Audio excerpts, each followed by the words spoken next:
Academic disciplines such as the social sciences, applied sciences, and the humanities all require anyone writing in these disciplines to follow some basic rules or conventions.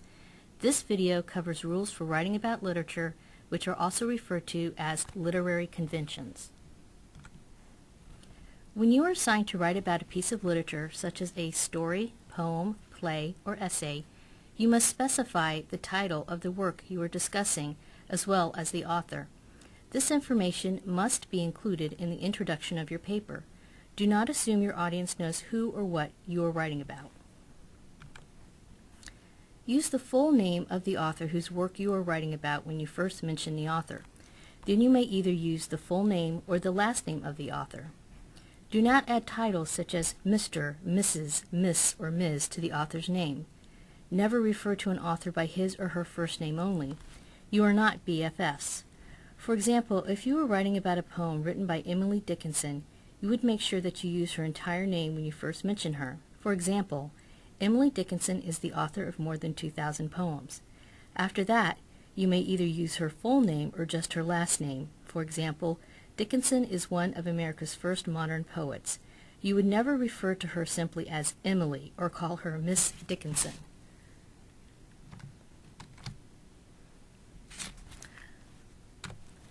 The rules for referring to characters in a piece of literature are similar. Pay attention to how the character is referred to in the story, play, or poem. However the character's name is used in a literary work, that is how you should also use it. For example, if a character is referred to by the author as the grandmother, then you would also refer to her as the grandmother. You would not change it to grandma.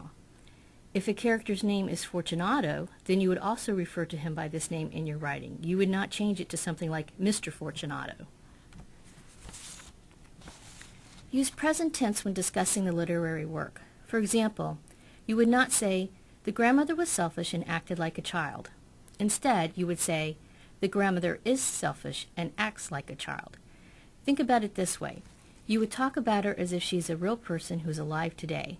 This can be tricky to do, and it may require that some of the quotes you include from the literary work are altered by using ellipses and brackets in order to stay in the correct tense.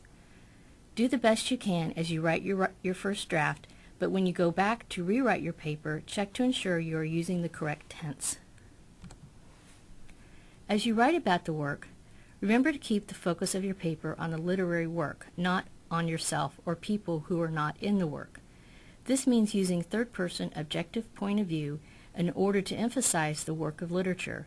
Do not talk about yourself and use pronouns such as I, me, mine, or my. Do not make vague references to people who are not in the work of literature, which means you can't use pronouns such as you, we, our, or us. Other words such as people and society should be avoided. Who are these people? Are they in the work?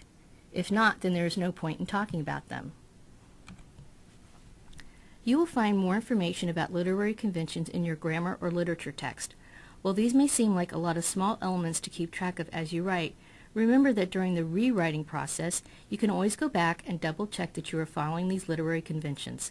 By doing so, you will have a much more polished paper.